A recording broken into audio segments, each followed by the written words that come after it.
they haven't adjusted their sourcing timelines when they decided that they're going to expand into wholesale.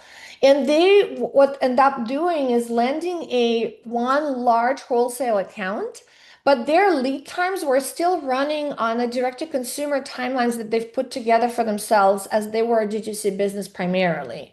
And what has happened actually, they have missed their major ship window. And so that really gave them a thought of, hey, we need to be able to actually have a separate timelines and work out a different types of scenarios with our factories to be able to support wholesale accounts and wholesale business. It's very different than direct to consumer business. So if you're thinking that operationally you can do both without any adjustments from one side to the other, you are wrong. There are differences, there are nuances that you need to consider. And even though wholesale is a little bit easier, where we can actually produce to order, there are certain deadlines we still need to meet. And now working in this environment when buyers are trying to buy it much closer to the deliveries, how do we actually able to thinking about how operational we're able to solve for shortening those lead times to be able to give the option to the buyers to buy closer to their delivery times as well. Jordan, thank you so much for your input. Jordan shared with all of us that we've been sitting in about 6,000 units of unsold inventory from the spring line. The designs were strong, but we overcommitted in the size packs, and now our cash is tied up just as we're trying to ramp up for fall. Jordan, thank you for sharing this challenge. This is not a easy challenge, and this is a challenge that, believe it or not, happens more often than we think, especially within startup businesses and startup fashion businesses that we have. And when we work with a lot of our clients who come in with a similar situation, we help them to address the ability of their supply chain. Because when you have to commit to so much inventory up front without really be able to test it or be able to quickly reorder it, that's when you get into trouble. So that's when it's really important to take a look at the breadth of the assortment and what would be the key items that could be produced in a shorter period of time that allows you to do smaller runs and more frequent so that you could be able to chase your demand. But great challenge. We will be addressing a lot more and talk a lot more about inventory as we continue with this call. Jordan, thank you so much for your comment. Alicia, thank you so much for your comment. This is fantastic. Our factory just extended their lead times from 60 to 90 days. I'm assuming that this happened because of the tariffs, huh? Oh, I'm getting thumbs up. You're right. This happens actually to a lot of people and has happened to a lot of our clients in the last 30 days, where factories are coming out and asking for longer lead times to produce and also compensate for cheaper shipping options to be able to reroute their production to be able to save some cost savings on the shipments to offset some of this tariffs. Meanwhile, she mentions that meanwhile, our marketing team is still launching monthly capsules like nothing changed. The disconnect is driving everyone crazy and making us miss this windows. So this is where it's interesting that you've mentioned, and this is where we think about the process itself. So is your process that actually accommodates for supply chain shifts that are currently happening in the way that in the quick way that they're happening today in today's environment. So thinking a little bit about what your actual process was on and is on launching those monthly capsules, and if they are actually allowing for this type of flexibility or changes within your supply chain.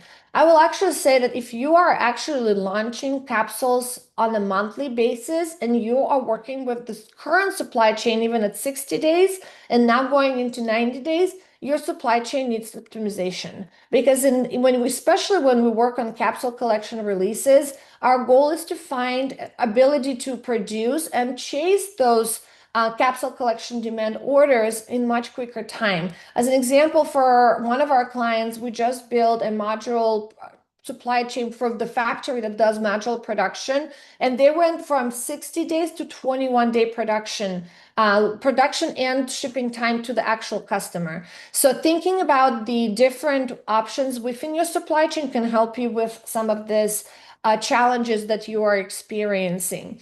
Marcus, thank you so much for sending your comment as well. Alicia, you're welcome. Thank you for your thumbs up. I'm really glad that this is helping. Marcus mentions in saying that we scaled without wholesale really quickly last year, tripled accounts. Amazing. I mean, really kudos to you guys. That is a really great news. But they've never upgraded our internal systems, and they're still managing POs manually in Google Sheets and chasing updates in Slack. Is this just not sustainable anymore? Absolutely. And this is where we often talk about the optimization of your end-to-end process before you start to scale.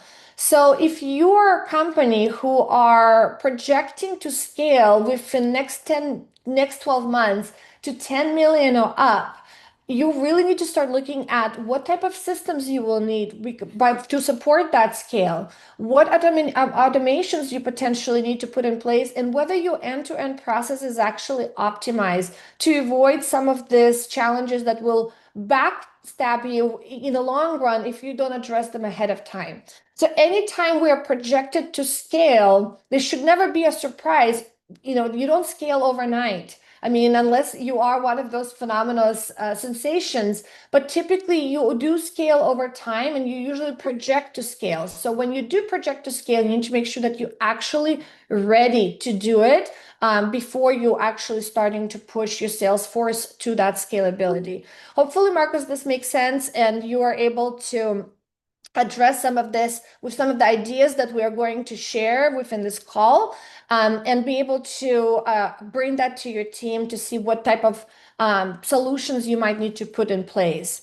Nina, thank you so much for also sending your comment. Really appreciate that. Now we do live stream through 4 different platforms, so we do gather up all the comments. So feel free to add your comments as you guys are watching this. Or if you are going to be watching a pre-recording, you are welcome to join, add your comments as well. We will receive them and we will address them. Nina is mentioning that their designing and sourcing are completely out of sync. We approved collections before confirming fabric availability and then end up reworking everything mid-season. Is this draining our team and delaying production every time? I think that this is a really great opportunity for us to really even talk about the importance of actually collaborating and making sure that the process, the end-to-end process, works seamlessly across all of your departments without any redundancies, with the proper checkpoints in place that will allow you to move the collection or the style forward after certain validations are confirmed. So some of the things that to avoid what you are experiencing is to really take a step back and look at your complete end-to-end process and calendar, and at what point the fabric confirmation actually supposed to happen before the style or the collection gets adopted. So this is going to be very critical to really take a look, because most likely what's happening on your guys' end, it's either those two things happening simultaneously and one is not catching up to the other, and or you don't even have that point as a checkpoint in place, that in order for you to be able to actually approve the collection and move it forward, you have to have the confirmation of the fabric availability from your vendor. Now, also potentially, I would suggest to look under your breadth of fabrics that you're actually using with your collection and how often do you actually change them. Because a lot of times what we're seeing with our clients is that they use too many different variations, which is causing them a lot of rework and delays season over season, because of similarities of what their factories are not able to get the same yarn, and our factories are not able to get into the same fabrications, or they're running out of stock. A really important question to ask your factory when you start working with them or onboarding them is how quickly do they actually replenish their stock of gray goods, and as well as finished fabric goods, and how quickly they will be able to dye it, so that you can put that into your timeline as well, And then there's different strategies of how you could be able to take that into your advantage and actually shorten your lead times, knowing what their lead times are on the front end, so that you could be able to factor that in and potentially come up with strategies to help you shorten your lead times overall. Nina, hopefully this was helpful. I got thumbs up. Thank you very much. Please keep sending guys your comments. I love getting them. I see quite a few more comments that just arrived.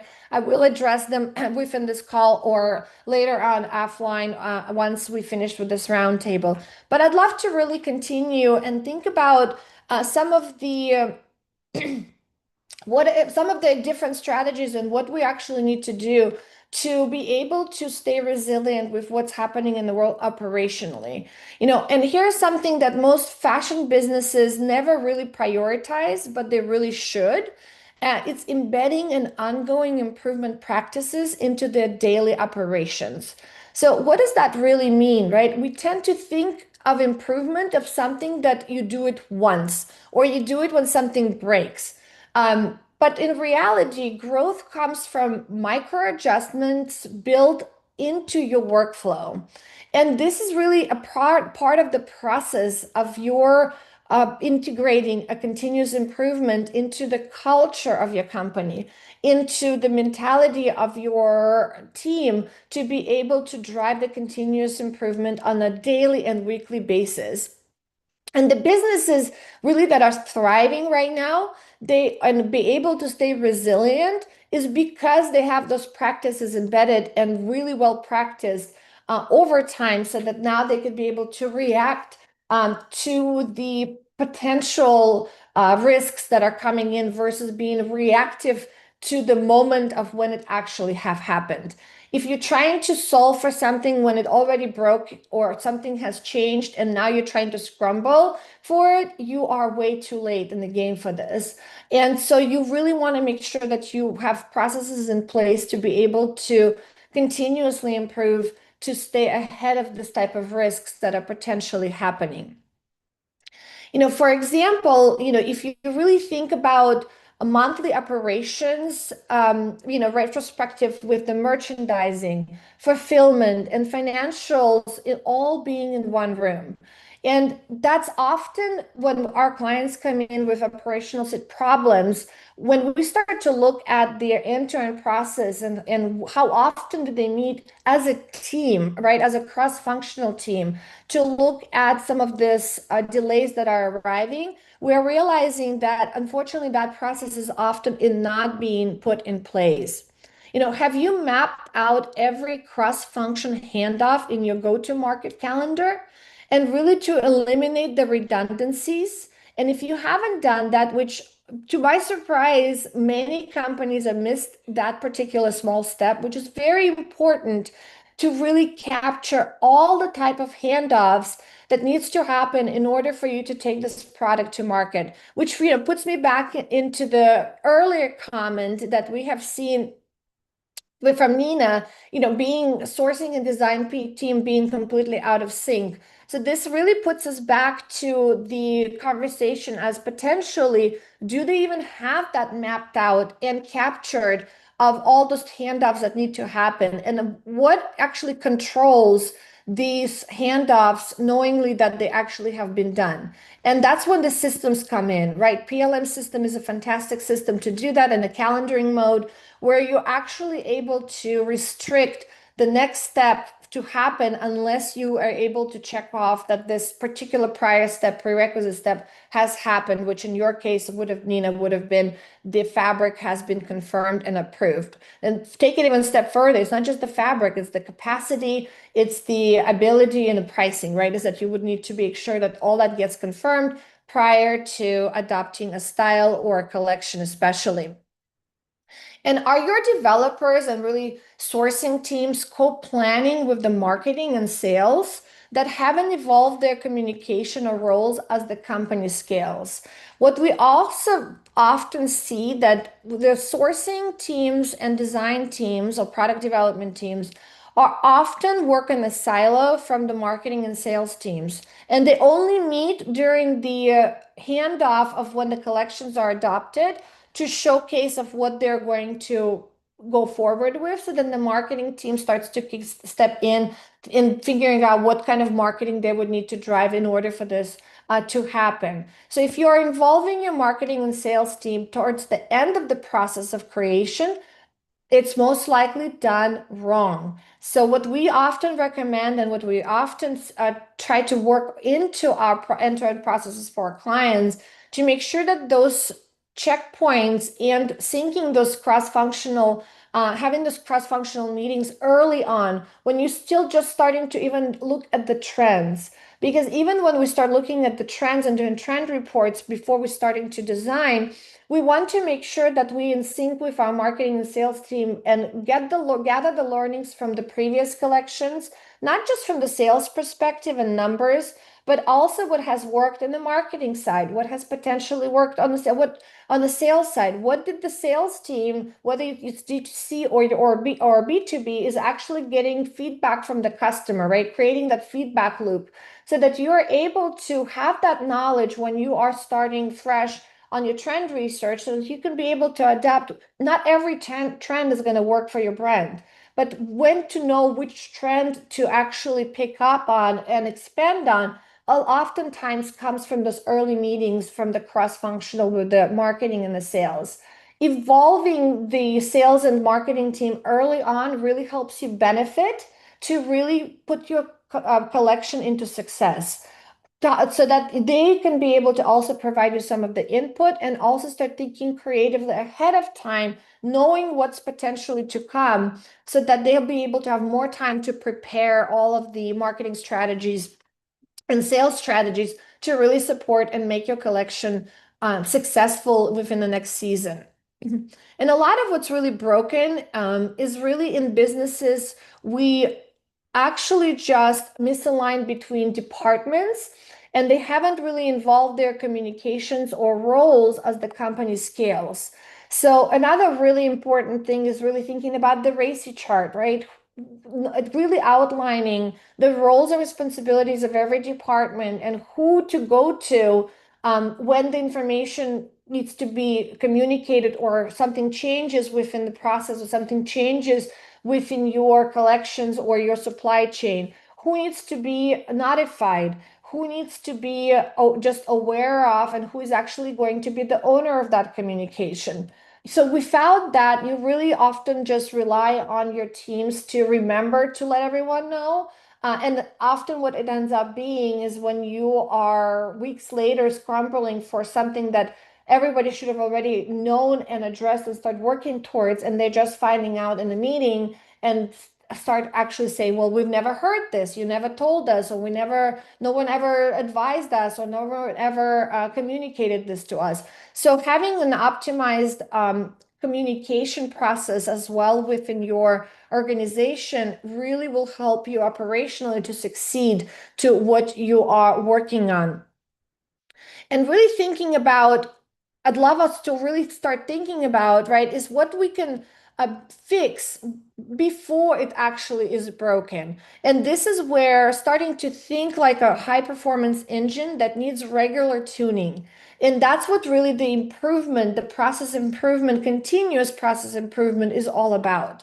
So integrating some of this potentially small changes within your cross-functional meetings where you potentially add on 15 minutes where you are just addressing some of the, and getting the feedback from your cross-functional teams of the delays that are happening, the inefficiencies that they're seeing, carefully reporting that and tracking it so that you can create buckets and then figure out the risk that it applies to your overall business, and then grading that based on the higher risk to lower risk so that you can prioritize what your team needs to address and how you guys are going to solve this again as a cross-functional teams, not just doing it in a silo and then just letting everyone know that this is the new process we're going to do, which surprisingly more than often we're seeing that things are done and changed and optimized in a silo and then pushed it down to the teams, which that's when they get the most resistance. So if you want to avoid the resistance, gotta involve your teams early on and let them be the process, a part of the process of defining the potential risks, and as well as find the solutions to those potential risks ahead of time, instead of actually trying to chase them when the things are going off. Great. Thank you so much, guys, for your questions. I really love when you guys are sending them over so that we can really address them. Mary, your question that you're sending is, how do I ever start embedding continuous improvement when my team is already overwhelmed? Great questions. Don't make it another thing on their plate. That would be the first thing to do.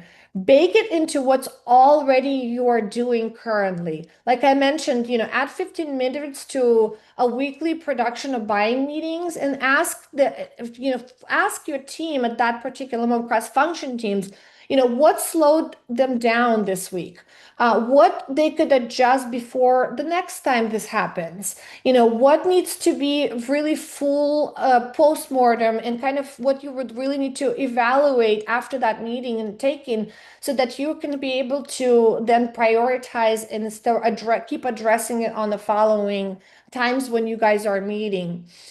Just really being consistent in small feedback loops is going to be more productive than doing a once a quarter large session with your teams.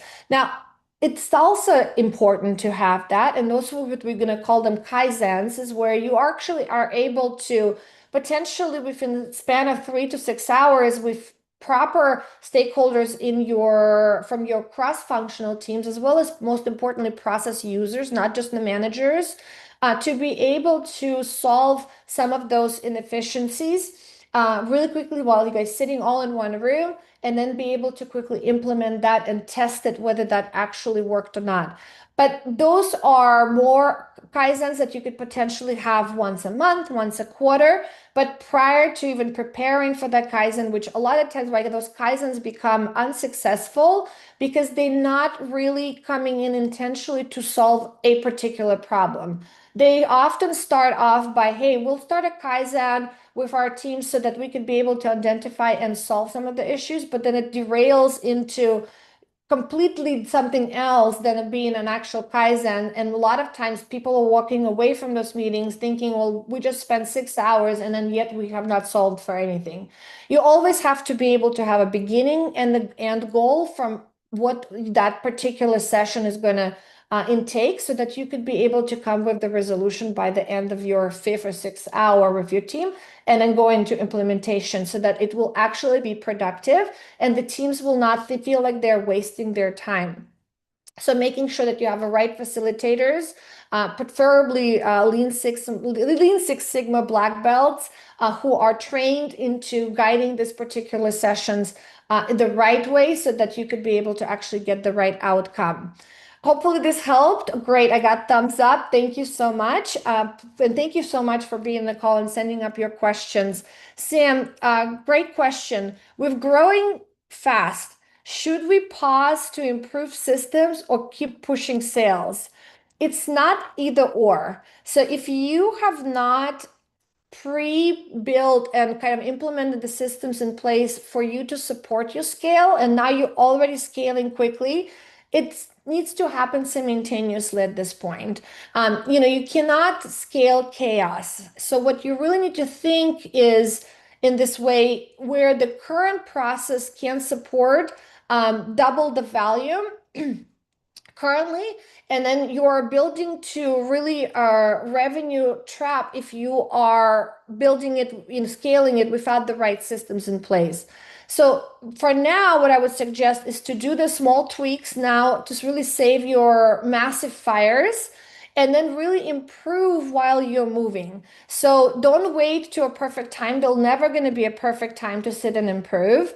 So there's multiple ways of doing is to work with the consultants so that they can come in to kind of help you map out your end-to-end process if it has not been done yet, and then work with your teams efficiently to be able to address and optimize those processes, to which then you're going to define which systems you will need, and then you're going to decide which systems you're going to implement that would meet your optimized process. Notice how I've mentioned that systems comes after process optimization. This is a huge pitfall. I'd say probably in about 90% of companies in the fashion industry that we are facing when we are talking to, is that they go into system implementation without optimizing their process or even having a process mapped out. And they think the system will solve their problems. Well, the problem is that it originates from the process, not from the system. The system is the tool that helps you to automate and optimize some of the other steps within an already optimized process. And the system has to have the process in order for you to be able to implement it and set it up in a way where it actually works with your process and what you need to do for your team in order to support your scale. So now that you are already scaling and that you're already in that mode, I would probably suggest to work with a consultant to be able to look at your process and identify what needs to be optimized and then what systems you need to layer in so that you could be able to start defining the systems and then actually start implementing. Typically what we would also see, there's going to be a lot of resistance from teams to add on a new system implementation while you are growing and running at 100 miles an hour. So before you're going to put that on your teams, think about where in your process optimization you can actually free up some of their time and resources by smoothing out that process and then be able to give that time towards the system implementations that are needed and potentially working with a consultant, outside consultants to kind of help you to drive that further. Hopefully this was helpful. Fantastic. Thank you for your thumbs up. I really appreciate it. And we can always talk a little bit more offline once because I think there's a few other things that we can address to help you guys with your problems. What kind of a team should lead continuous improvement, whether it should be leadership or consultants? So ideally, it's a cross-functional effort.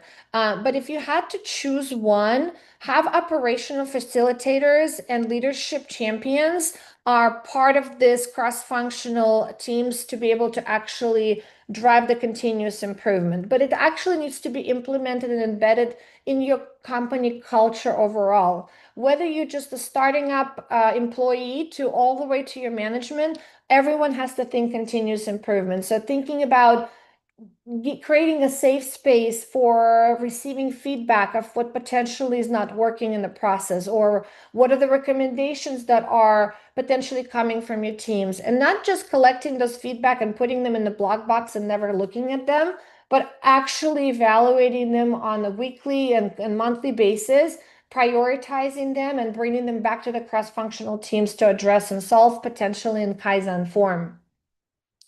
And really thinking about, from the consultant side, if you are fully overwhelmed and your teams are already operating at the stretch, bringing in a consultant, I think is a really favorable opportunity to be able to have another pair of hands on deck to be able to really drive this continuous improvement implementations and figuring out again at what processes, at what stages you can be able to integrate it seamlessly so that it doesn't feel like your team is completely overwhelmed as you are trying to improve. Hopefully this was helpful. Great. Thank you for your thumbs up. I really appreciate those comments, guys. Keep reading the questions. Those are fantastic questions. And we are here to answer them today. Fashion brands really bleed cash through bloated inventories, redundant SKUs, and small size production runs before they really validate the demand. And most of them stems from really a habit of producing to hope without really backing it up with data. So that is a common pitfall, especially in the smaller companies who are just starting up. We often see that they are hoping that it will sell based on their collections and they invest all in the inventory, and it gets tied in with the inventory when it doesn't work out. And then they have no operational cash flow to be able to continue and bring in the inventory of the next season and so forth. So if you are a small company or a startup who are just starting up, really thinking about how can you start and scale without large bulk inventory commitments, really looking at of your supply chain and how agile your supply chain really is, and starting building this agile supply chain even before you start actually designing and building a product, and definitely before you start putting an inventory in place. Now, if you are already a company who are scaling and who already have a fairly large operations and productions, thinking about, and you have sales data, now it's really where we want to look at and rely on our sales data to be able to make those conscious decisions of what you will inventory versus what you will potentially even create on demand, and or set it up with the agile supply chain where you don't have to carry big bulk.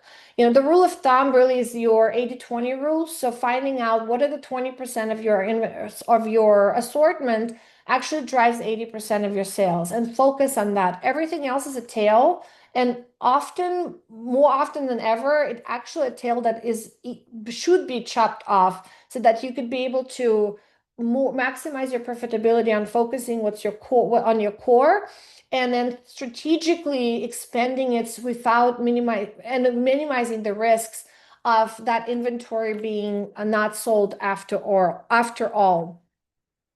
And then most of the really, thinking about what the high performance brands really do differently in order to really avoid some of this inventory, overwhelming of inventory, and then be able to have that access inventory that ties up their cash, is they build their tier buys by testing phases and really before they scale. So tiering of your buys would, again, going back to your 80-20 rule, right? So your top 10 would be the top tier, your top 20 would be the second tier, and so forth. So having the tier and how much you're actually going to buy based on the tiers would help you to also minimize some of those risks.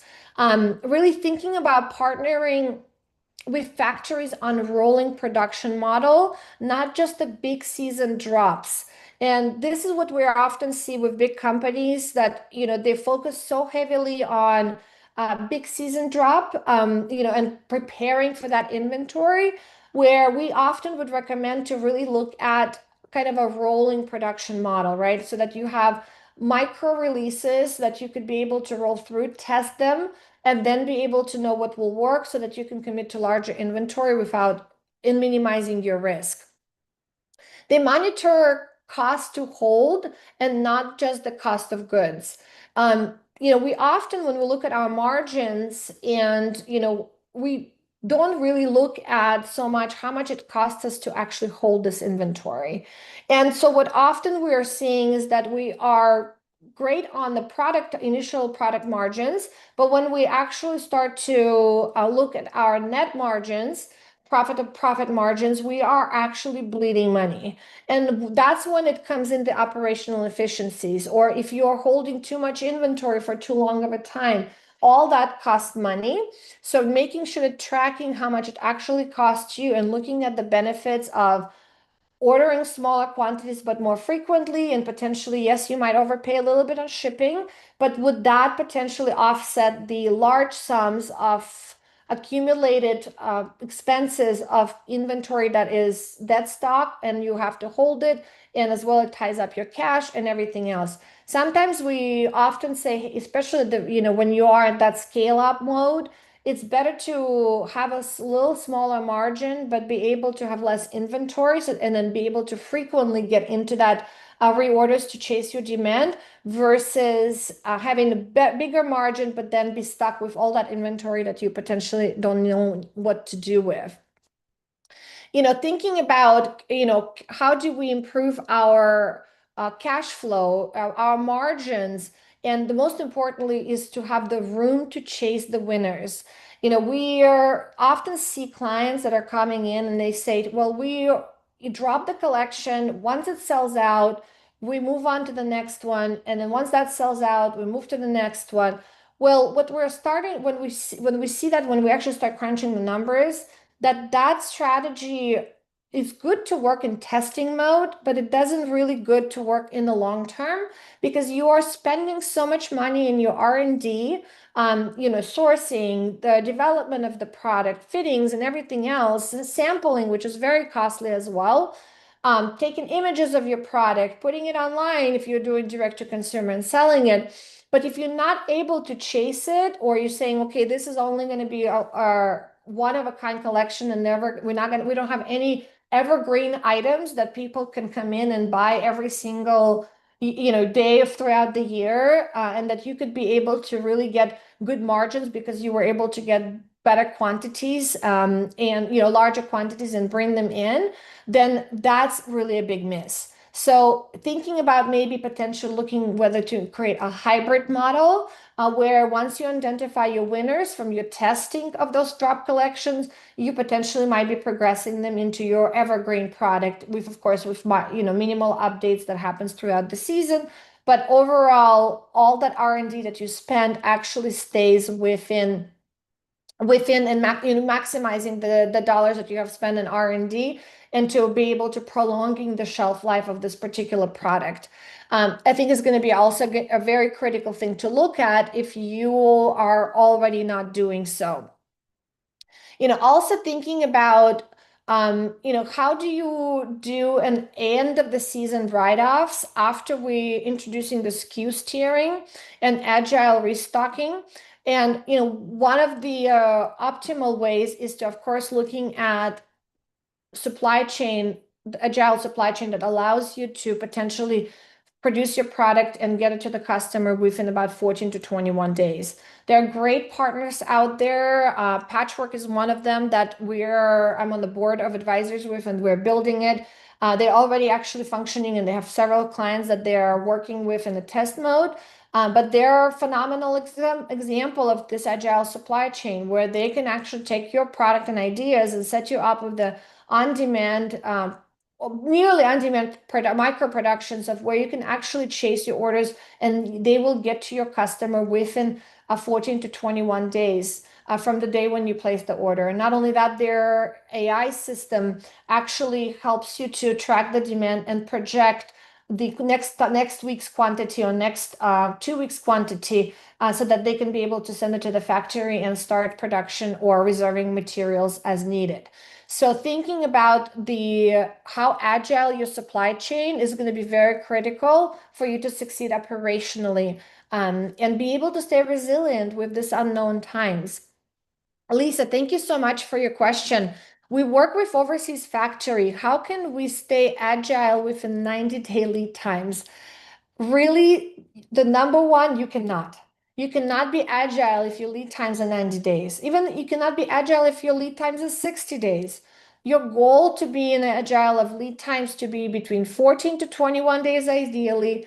You can push it to 30 days depending on the product, but I wouldn't go past 30 days. If you are doing past 30 days, it's time for you to renegotiate your MOQs and timelines with the supplier who open to change. If your supplier is not open to change, this is potentially the time to think about whether you need to diversify your supply chain overall to be able to accommodate for this agility and be able to chase your orders quicker. The other thing to really think about is what can you do by partnering with your supplier to be able to trim off some of the lead times? Because when you get 90-day lead time, it's really important to understand what actually goes into this 90 days. Most likely first 2 weeks it dedicated to gray goods. The other 2 weeks would probably be dedicated to finishing the fabrics, dyeing, and everything else. So that's already 1 month of time, which then leads you into the other 30-day production, and then potentially other 30 days in reserved for shipping by sea. So one of the easiest way to be able to trim off some of that lead times is to be able to think of strategies of knowingly, if you are especially using your fabric groups in the way where you are bringing them in season over season, thinking about reserving the gray goods ahead of time.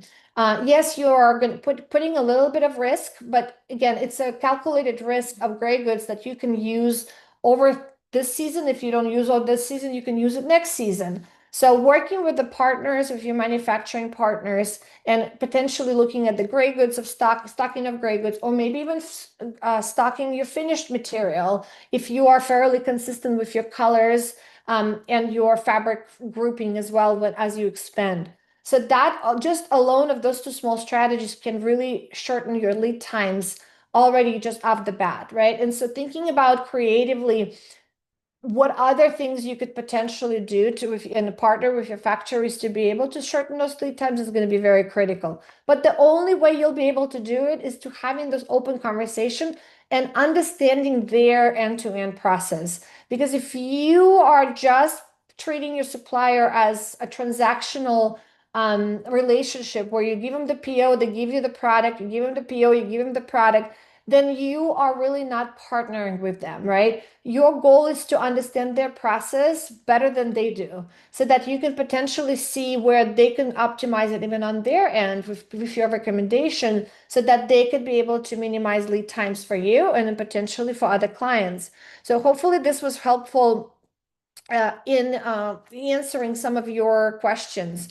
But also having the flexible partners really helps you to push the agility and agile manufacturing processes and improvements within your supply chain.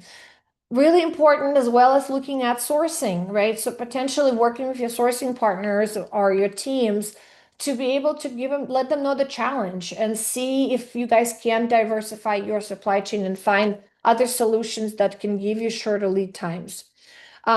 Megan, thank you so much for your questions. How do I streamline without risking and stockouts? Great question. You don't reduce depth across the board, right? You are reducing the blind bets. So keeping the depth in approved winners, which is your 20-80 rule, right? 20% that drives 80% of your revenue. But really scale back on the styles that you have potentially not tested, or it's maybe unproven category. Maybe it's something that you are introducing as a new category. Do a test first, or maybe even do multiple tests first before you actually feel comfortable in doing larger bulk productions for it so that you eliminated the risk of being stuck without production. Use waiting list demand or micro pre-orders is another great way of gauging the interest before you actually go wide. Customers love to be part of your development story. And so sharing that story and what you're working on ahead of time and potentially creating some of this waiting lists or where you can actually collect pre-orders before you ship it to the customer. I mean, you got to make it exciting for the customer to actually wait for it. But that could give you an early indicator whether this particular style categories will actually perform and be well received with your customer. So hopefully that answers some and gives you some ideas of how to approach that. Um, Thank you so much for your question. Is it worth investing in demand planning software at our stage? I'm not sure at what stage you really are right now, but if you are still inconsistent with your data inputs, starting by manually analyzing sell-throughs, velocity, and the return rates would be efficient enough. But once you are really disciplined in identifying those SKUs and KPIs, then really the tools can help you to enhance it. They will never replace it, but they will help you to enhance it in making the right decisions and making the right analysis.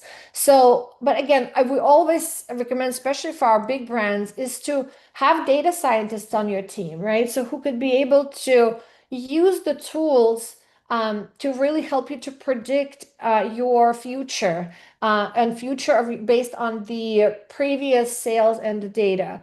And they can use the tools after that to really automate some of the things and then be able to maybe predict the demand on a quicker time and closer to your actual demand. So those are the things I think are going to be very critical. But no, those tools will never replace it. They really are working to enhance what you already currently should have in place.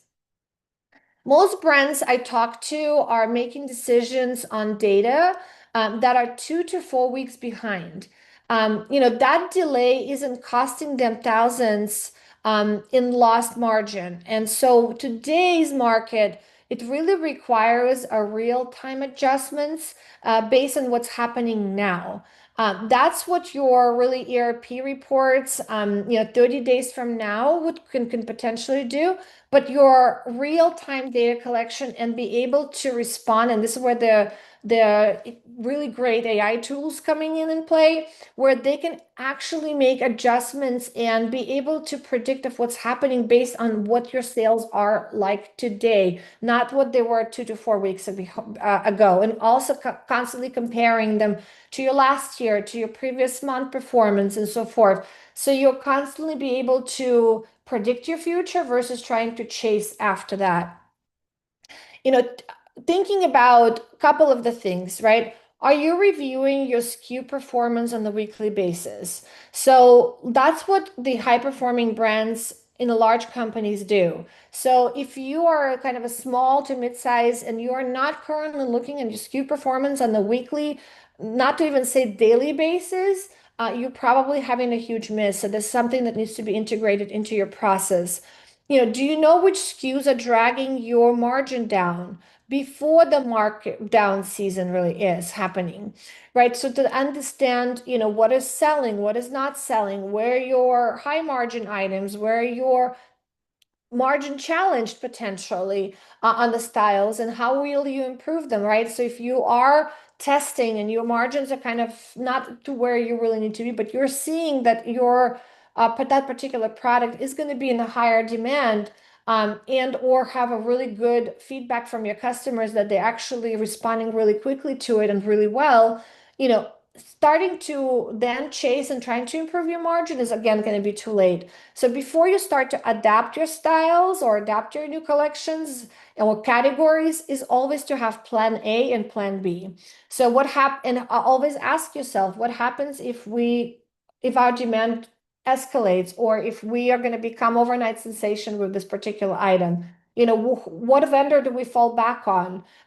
Where we can be able to improve our margins. So understanding that whole spread before you even adapt the style is going to be very critical. We often, believe it or not, see where companies do that and as a chase, and that's where they bleeding and losing quite a bit of profitability on the table. Do you also run promo tests and use A/B testing data to really guide your pricing strategy? So looking to understand that pricing strategy doesn't have to be where you have one price that's set at the beginning of the season and it stays like this until your markdowns. You might want to look at your pricing strategy by region, by categories, by sales channel, right? Depending on what sales channel you're selling it, your price might fluctuate. Some of our larger brands, they fluctuate their pricing even based on the time of the day and the demand, and based on the demand. So as close that you are to your demand and understanding your demand of sales, then better you have equipped to make the educated decisions and build strategies around your pricing as well. One of our clients start doing like a 48-hour velocity report every Monday, right? So within 6 weeks, they increase their GMRI by 17%, simply by relocating marketing dollars to what was actually moving. Because what we often also see that when we set the goals and projections to our marketing team, they will set up ads and they will continuously run. And they'll continuously run until someone really identifies and say, hey, we are running ads and promos on the product that is actually our slow moving items, or they're not moving at all. So taking those marketing dollars and allocating to your high moving items are potentially could be a game changer.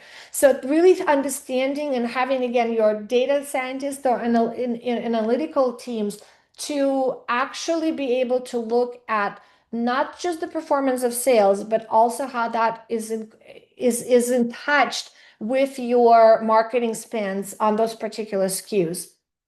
So hopefully that gives a lot of other good ideas of how you guys can be able to improve some of the spends. Our marketing team and buying team don't align. How do I fix that? Anna, thank you for your question. build a weekly sync, right? So remember how we've talked about the continuous improvement and kind of having everyone to meet at least weekly, at least once a week, where it's cross-functional and you guys could be able to really resolve some of this. Really create a one standing meeting to review what's selling, what's not selling, what needs to be a marketing push, so that you are able to make an adjustments and really work cohesively with your marketing team, and understand what's feasible and what you guys could do within that week spend, right? Not just looking at on a monthly basis. When marketing understands the product velocity and buying understands the campaign priorities, profitability starts to flow. So those are the two main factors that a lot of times we see misalignment, because marketing, of course, pushes their own KPIs while the merchants are pushing their KPIs on their sales side of their SKUs. And often they are not fully shared, right? So if you are a business owner, making sure that the product velocity and the campaign performances is heavily tied together and shared between both of the teams, so that they will work more closely together versus in the silos. I really hope that this was really helpful. But before we wrap up, I really want to leave you with that operations aren't a boring part. It is a boring part of the business, but it's important part of the business, right? It's the engine to be able to get your business running, and it's a profit engine. So a lot of times when you are trying to look at your bottom line profitability, you got to look at operations and seeing what is out of sync, what can be optimized, what could be automated, where you can relieve some of the pressure from your existing team and resources by having the optimized process and then layering some of the systems. Every chaotic process, every unclear handoff, any sluggish inventory report, that's not just a friction. That's really where your margins are most likely going to bleed. So most successful brands, they really are really close to constantly reviewing and continuously improving their process and on operational side, so that they can maximize their bottom line profitability. And really, they are not most they are very much consistent to be able to drive this continuous improvement on a weekly and daily basis, so that they could be able to have operational clarity as well as maximizing their profitability. If you're interested to go in more deeper, we do offer a supply chain resilient diagnostics for the teams that are ready to audit and redesign their process. It's not required, but if you have something that you want to discuss or you have some pressing issues, feel free to reach out. My colleague will drop a link to my calendar that you feel free to book a call with me. It's completely free, complimentary. I'd love to brainstorm with you. I'd love to do a little quick discovery of what your situation is, so I can hopefully provide you some guidance and ideas of how you could be able to approach it and solve for it. More importantly, let's stay connected to the people that are here, who are listening, who are also coming and joining us every single week, and then most importantly, who are then also giving us comments when you are watching those pre-recordings, because again, that's the way we can keep the conversation going. This conversation is really important because these conversations really help us to come up with some great ideas together as a team, and be able to learn from one another. And they have really built our better businesses. It helps us to improve our industry and really helps us to grow together as one big network. So thank you guys so much for being here. Again, my name is Ye. We look forward to seeing you guys next month, every first Tuesday of the month at 11:30 Pacific Standard Time. If you are interested about the next topic of the roundtable, please check out our LinkedIn page at Yushkova Design, where we publish all of our upcoming live master classes, as well as roundtable topics that you can join and sign in and add to your calendar. Thank you everyone so much for being here. Look forward to seeing you guys next time. Bye.